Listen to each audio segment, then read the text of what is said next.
Don't know where you are. I'm not sure the place or circumstance that you've been.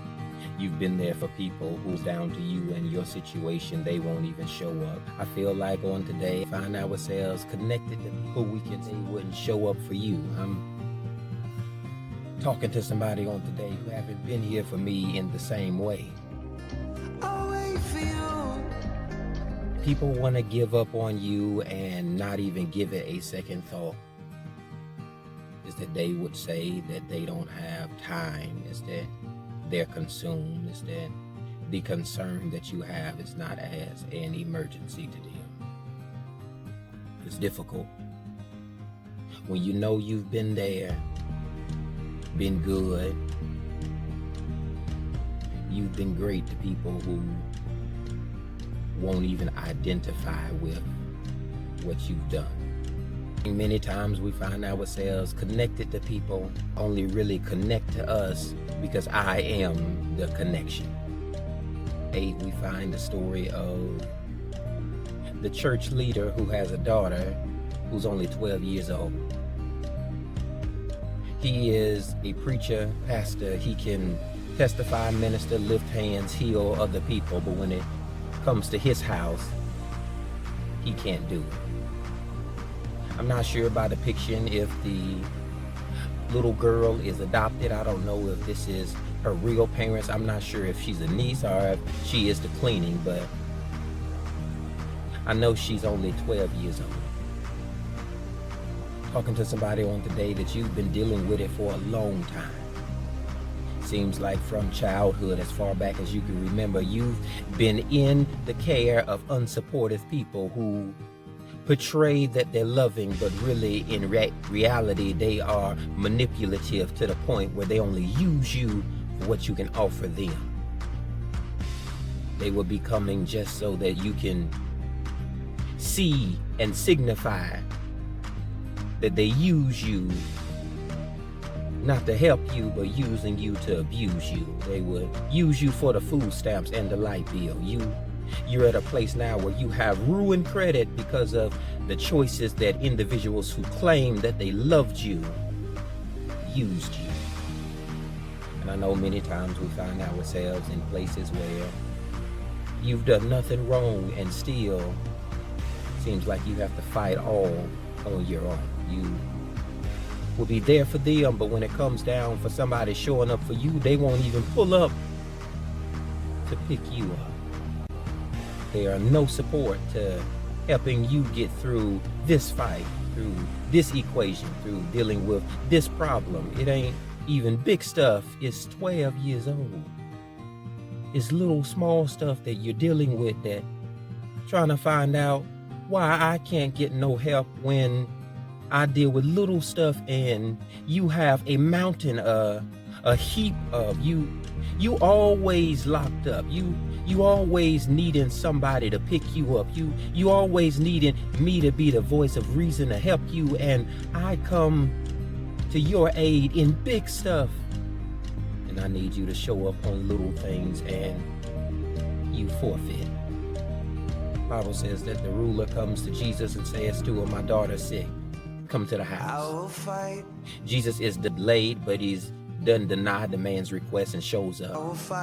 Comes to the house and says, don't cry, don't be sad. She'll live again. This is the hard part.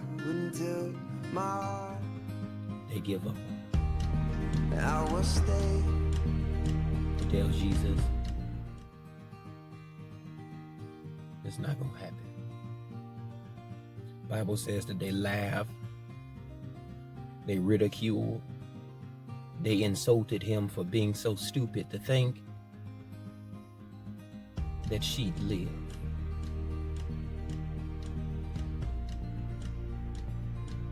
I need to tell you in the room on today that Jesus put everybody, even the disciples, the church leaders, the choir, he put the mama and the daddy out the room. Goes to her and holds her hand while she's in a dead place and begin to speak to her from a wholeness into her empty place. Talking to somebody today where you find yourself in a place where you're begging God, please don't give up on me.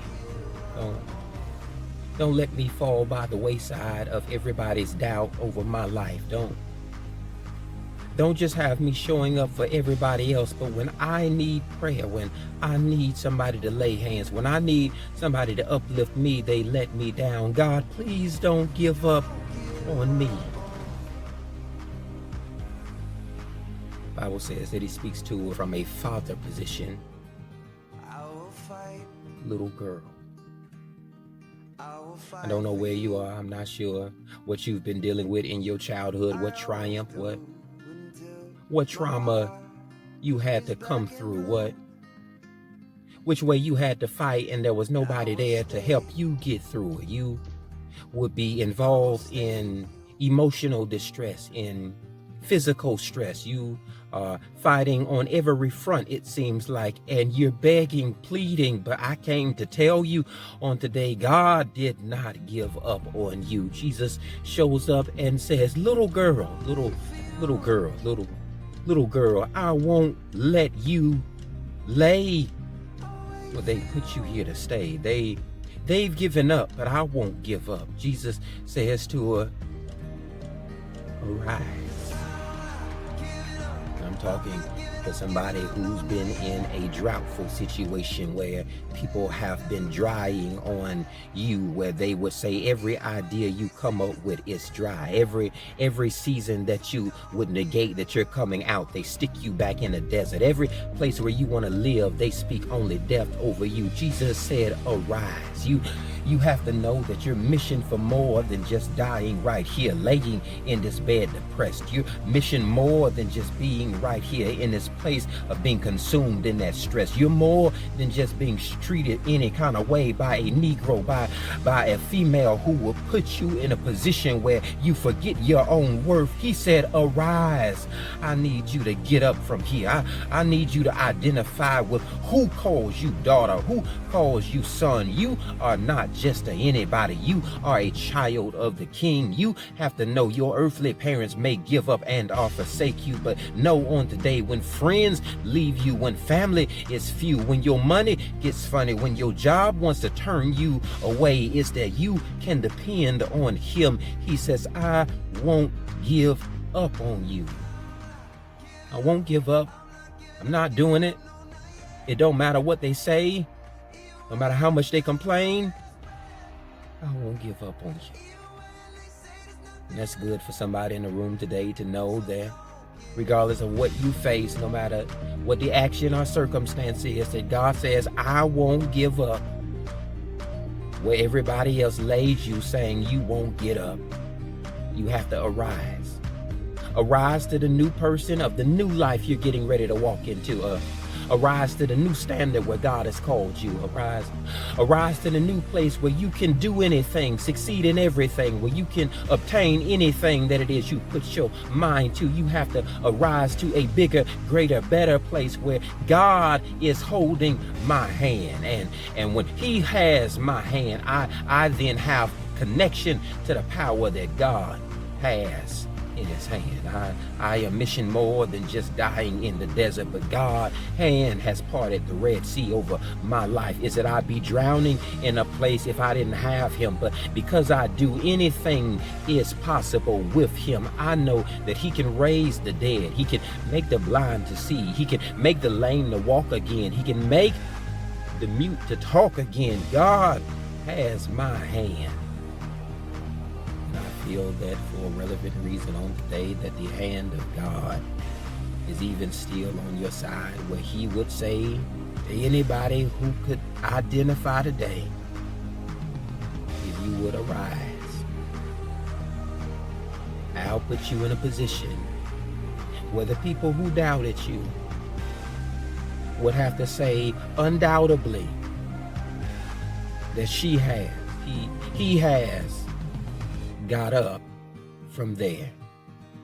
They may have given up on you, but can I tell you, God told me tell somebody, he won't give up on you.